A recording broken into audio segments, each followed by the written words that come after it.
Oui, mais tu donnes un exemple. Il y a une nouvelle conjointe d'un père de 3 enfants qui est venue raconter. Donc, la mère a obtenu la garde complète. Jusque-là, c'est la garde partagée. Oui. Bon, ça a commencé à mal aller entre les parents. La mère obtient la garde complète. Donc, qui dit garde complète dit évidemment l'autre conjoint doit donner une pension beaucoup plus élevée. Et la dame témoigne en disant, ben écoute, si j'étais pas avec lui, il serait peut-être à la rue.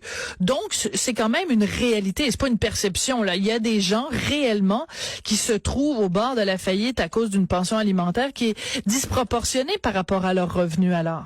C'est quand on leur raconte ça, Sophie, ils ont l'impression que c'est du cas par cas. Tu sais la phrase des avocats, et que, bon, c'est une infime quantité, ce sont les exceptions qui confirment la règle. Mais après 20 ans, moi, des exceptions, j'en ai 4 classeurs ici. Et c'est toujours des tourmentes, c'est toujours des drames où c'est une question de sous. Ça me heurte, tu sais.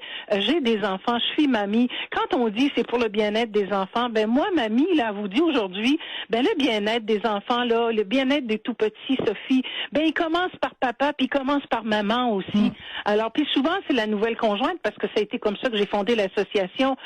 Moi, j'habillais mon chum à l'époque, parce que bien qu'actuaire, sans nommer son nom, il était pas capable de s'habiller parce que, écoute, on payait une pension alimentaire, tiens-toi bien, le ridicule tue pas, mais c'était ça. Il payait une pension alimentaire, c'est moi qui élevais ses enfants, c'est moi qui avais ses enfants. Madame était partie. Alors, voyez-vous, on a commencé ça il y a, ce que je te compte là date de 19 ans. Alors, ça l'a continué, ça l'a jamais cessé. Alors, c'est pas vrai que ce ne sont que des cas d'exception. Et c'est là-dessus qu'il faudrait l'admettre.